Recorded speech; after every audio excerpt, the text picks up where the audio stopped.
ਮਿਰਚਾਂ ਨੂੰ ਤੂੰ ਅੱਜ ਨੇ ਛਾਪਰ ਲਾਇਆ ਸੀ। ਅੰਦਰ ਦਾ ਟੈਂਪਰੇਚਰ 34 ਅੱਜ ਤੇ ਛਾਪਰ ਲਾਉਣ ਨਾਲ ਨਾ ਮਰਝਾਣ ਲੱਗ ਪਈਆਂ ਨੇ। ਵੈਸੇ ਮਾਸ਼ਾਅੱਲਾ ਮਿਰਚ ਨੂੰ ਜਿਹੜਾ ਨਾ ਫਲ ਛੜ ਲੱਗਿਆ ਤਾਂ ਲੇਕਿਨ ਇਹ ਮਰਝਾਉਂਦਾ ਪਿਆ ਤਾਂ ਟੈਂਪਰੇਚਰ ਦੀ ਵਜ੍ਹਾ ਤੋਂ ਨਾ ਇਹ ਮਰਝਾਈ ਹੈ।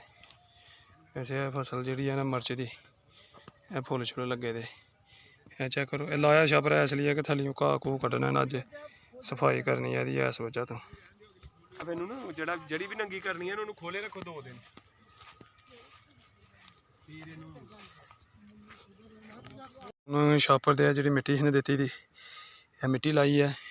मिट्टी ला के छापर लाया उतों यह जी खेल है भरी बिल्कुल साफ कर छड़ी है। विचों खालना माशाअल्लाह बूटे ठीक हो गए ने। इस तरह की यदि सफाई कर छड़ी है। यह लथ गया उतों यह जोड़ा घाह है ना पिछे बाहरों इनू जो ना इस तरह पुट्टी जाने पे इनू पुट के एक साइड के उत्ते सुट्टी जाने पे ताकि इसकी सफाई जी है ना वो होई है पौधों की। यह घास जोड़ा ना घाह बड़ा ही बहुत ज़्यादा हो गया। यदी वजह तो नमी की वजह तो ना पौधे थोड़ा खराब होंगे पे ने स्ट्रैस का शिकार होंगे पे ने।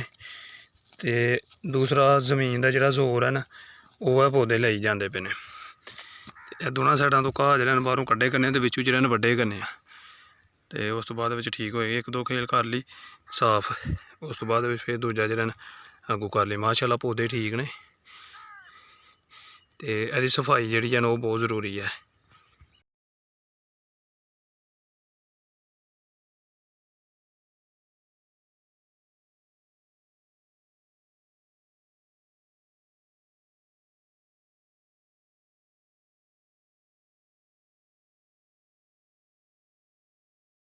अच्छा तो वीवर्स ये हम लोगों ने जो है ना 3 खेलें आज ख़त्म कर दी हैं और इसके साथ ही हम लोगों ने ये स्टिक जो है ना इसको उठाया ऊपर ताकि ये जो मिर्चें हमारी साथ लग रही थी ना छापर के ये देखें ये अभी नहीं लग रही हैं।